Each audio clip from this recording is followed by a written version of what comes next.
And up next is our special segment from the 10th World Water Forum that is currently being held in Bali. Now, let's go to Bali, where TVRI World Siska Becker is ready with the latest information from the forum WWF. Siska, go ahead with your report.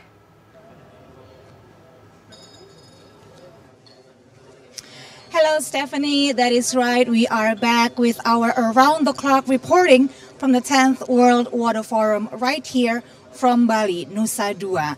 Now, today is Thursday, the 23rd of May, and it's actually a national holiday here in Indonesia because we are celebrating Vesak Day. So first of all, happy Vesak Day to everybody who observes it. But for us here at the forum, it is actually day 6 of the biggest forum on water in the world.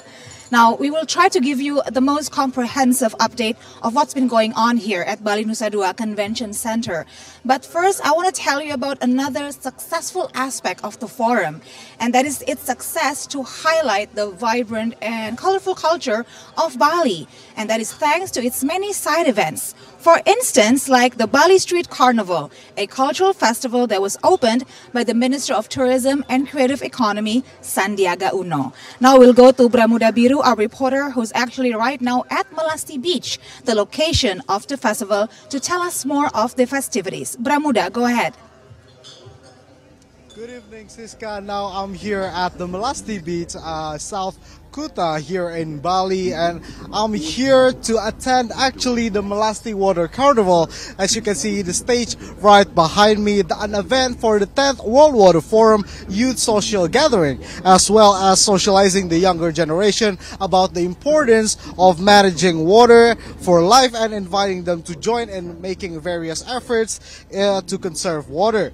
So the Melasti Water Carnival will also be enlivened by several performances such as Kecak Dance, Water Carnival Dance, and Bali Ganjur, as well as a number of musicians, namely Jun Bintang that has been performing lately a few minutes ago, also Alfie Ref, and also the legendary musician we all know from across Indonesia, Ran. And in addition, there will also here are also several booths from the MSME selling various items from clothing, snacks, and also beverages. And also happy Vesak Day for those who observe it, obviously for all around the world. So to get here, all the delegates took the bus to the Melasti Beach that departed every 15 minutes from the BNDCC that has absolutely no charge. And all the delegates here, all the familiar faces here are actually having a blast here after many days of being serious, sitting in their seat, talking about how to conserve water all around the world.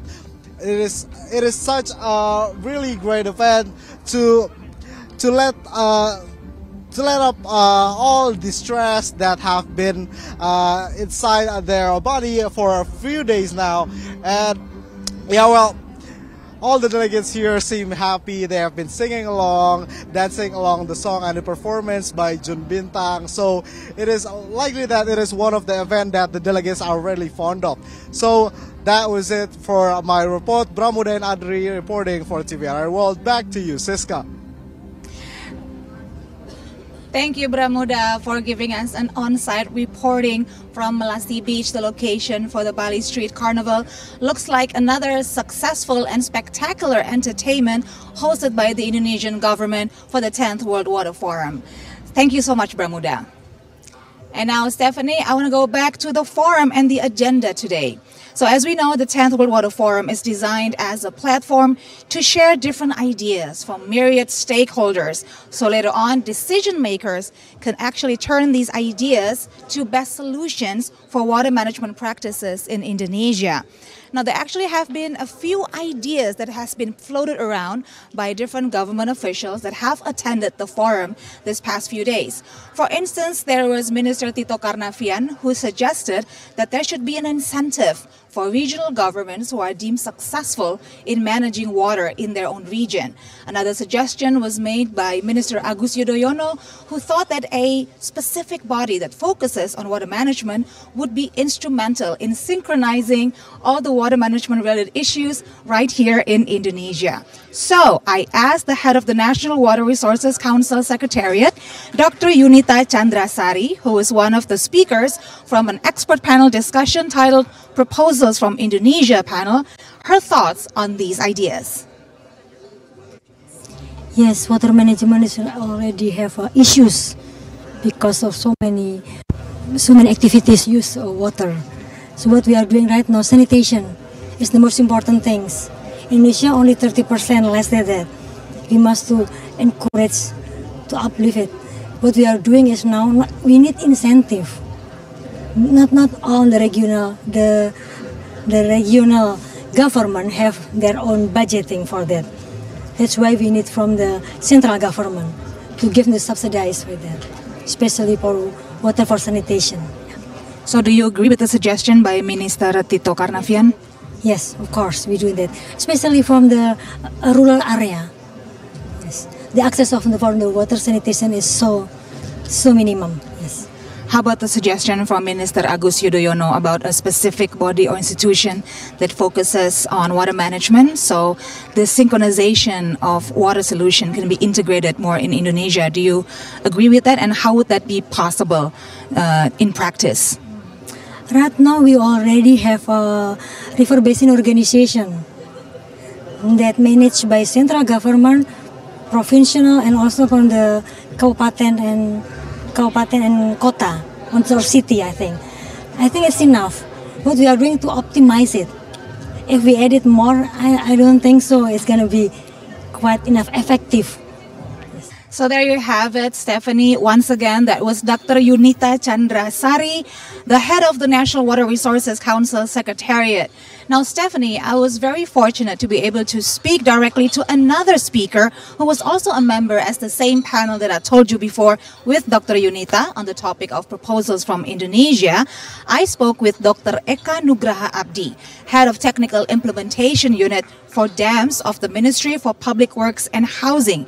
And he gave an insightful explanation on how dams can be actually the perfect solution for water scarcity in Indonesia due to climate crisis. Climate crisis. As you know, that the climate change is typically there signing by that the longer duration of the dry and the intensity of water is higher. So without thinking about the cost of like greenhouse increasing, so we have to face that. So when the increases of water, we need to infrastructures that control the flooding that really heavily coming down in the area. And at the same time, during the drought, we need to create many or increasing the volume of the storage. That's the issue you're talking about, right? So we need to talk about the boat story though. So this boat story, basically the water is the same amount in the world. They're just the same amount, nothing changed. They just like going up, evaporate, and then going down. But they're going the certain place, heavy. This is the difference between the climate change and before the climate change. Heavy in the some place, the volume is higher, and it's create a lot of flood and heavy flood.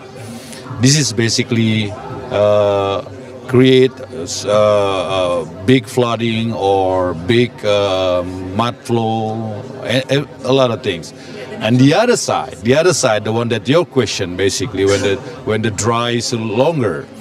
So the longer, the idea, the logic is you need to create a lot of storage. This is storage is kind of like we need to create where the demand is. So where the demand is higher, so we need to create many of the storage. The current storage that everybody knows is dams. Dams should be big volume, many. So we are, according to the population and the increase of the dams creation, it should be increased a little bit more. That even actually that rate is also should be increasing, and the rate should be better. Now, our next report covers one of the biggest successes of the 10th World Water Forum, which is the Ministerial Declaration. Now, we are hearing more details about the declaration as the forum goes on, and we understand that it covers a wide range of topics and issues, from the availability of clean water and sanitation, transboundary water issues, to the proposal of a World Lake Day, and many more. So, here's the full content of the Ministerial Declaration on Shared Water for Prosperity. Indonesian Minister of Public Works and Public Housing, who is also the chair of the National Committee organizing the 10th World Water Forum, Basuki Hadimulyono, says the Ministerial Declaration was adopted at the end of the 10th World Water Forum ministerial meeting, involving 106 countries and 27 international organizations. The first point is the establishment of a Center of Excellence for Water Security and Climate for capacity building, knowledge sharing, and utilizations of superior facilities. Secondly, raising the issue of integrated water resources management on small islands. Though it is surrounded by vast waters, Indonesia still needs a good management system for overcoming the challenges related to quality and availability of clean water. And third, the proposal of a World Lake Day, which will be submitted to the United Nations. Lakes are a source of water which supports humans while having social and economic functions for society. Commemorations of World Lakes Day is one of the main keys to preserve lakes around the world. Several key points in the agreement include: first, the human rights to safe drinking water and sanitation, as components of the right to an adequate standard of living, are essentials for the full enjoyment of the right to life and all human rights. Second, recognizing the importance of tackling water-related challenges, including through an integrated approach that addresses climate change, biodiversity loss and pollution, and the need to conserve, protect, and sustainably manage the ecosystem. Third, aware that the impacts of climate change and increased demands on water safety and accessibility, including due to population growth, requires better management and cooperation, sustainable finance, as well as generations of and access to water-related knowledge and understanding.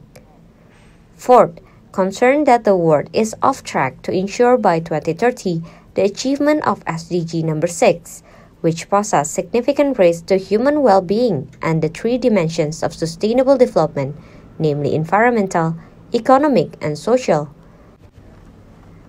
Fifth, emphasizing the importance of inclusive coordination and collaboration among governments and water-related stakeholders at all levels, in accordance with applicable international law. Sixth, deeply concerned about the lack of access to adequate water and sanitation services in emergencies, including in times of natural and man-made disaster and in situations of armed conflicts, and emphasize the importance of access to basic drinking water and sanitation services in affected countries.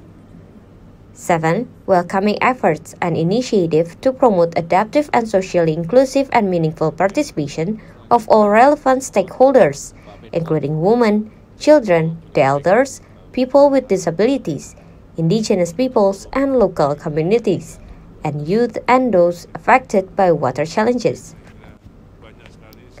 8.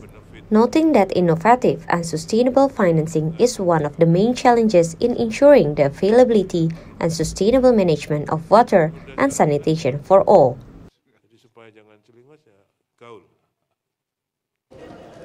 So, Stephanie, here is another highlight of the 10th World Water Forum. To ensure that the findings and suggestions proposed by experts on water management can truly be useful to the people and not just be mere suggestions, but actually translates into policies, the 10th WWF held a parliamentary meeting titled Mobilizing Parliamentary Action on Water for Shared Prosperity. Now, here is the result of that meeting as stated by Puan Maharani, the Speaker of the House of Representatives of Indonesia and also Chair of Inter-Parliamentary Union. Indonesian House's Speaker Puan Maharani said on Thursday that the Parliamentary Forum discussed four main issues during the meeting, including access to water and sanitation as part of achieving Sustainable Development Goals, innovative practices for inclusive water management, water as the core of climate action, and diplomacy on water management and other cooperation for peace. The Parliamentary Forum is part of activities held during the 10th World Water Forum, which is jointly organized by Indonesia and the World Water Council, or WWC. The Parliamentary Forum is attended by 231 parliament members, including a number of speakers from 49 countries, as well as participants from international organizations. Puan said the forum provided opportunities for sharing information and knowledge among members of the World Parliament and experts, international organizations, and civil society organizations on issues related to water and sanitation. The Parliamentary Forum has agreed to issue a communique as outcome document called Nusa Dua Recommendation, which consists a number of proposals in coping with global water and sanitation problems. Below are points of the recommendation. First, overcoming the water crisis as part of an acceleration in achieving SDG goal. Second, promoting water management that prioritizes the fulfillment of human rights. Third, maximizing the role of parliamentary oversight and public participation to resolve various obstacles to water access. Fourth, promoting the inclusivity of water policy formulation. Fifth, ensuring water management as an integrated part of the national strategy for adaptation to climate change. 6. Establishing innovative financing for water governance. Puan said that members of parliament from 49 countries taking part in parliamentary meeting reaffirms the importance of mobilizing parliamentary action regarding water for global security and prosperity. Regarding the commitment to make efforts to overcome the water crisis as part of the acceleration in achieving SDG goals, the Global Parliament also agreed to give more attention to issues and agenda concerning water problems in each country of the legislative institutions.